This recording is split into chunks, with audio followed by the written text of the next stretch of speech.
Oh my God, si Audris. Audris. Grabe. Ito, like honestly, una sobrang galing niya. Sobrang mind blown first few seconds of singing.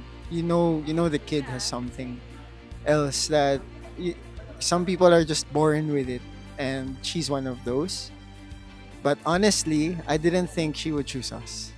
Kasi parang, ano, ako, na-feel ko lang na parang mas pipiliin niya yung ibang coaches.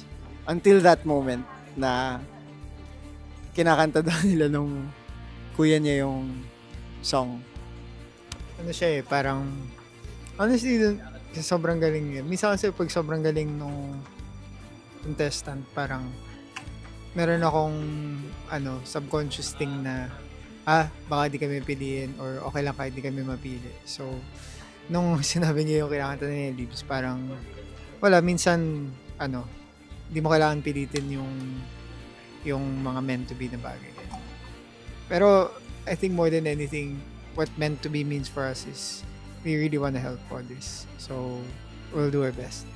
Sobrang galing niya, and such an honor to be able to welcome her into Team Bencada. So, Audris, gagabayan ka namin. Pero sa totoo lang, sobrang galing mo na. Pero nandito kami mga kuya mo, si Kuya B1 and B2, para sa'yo. Welcome to Bencada.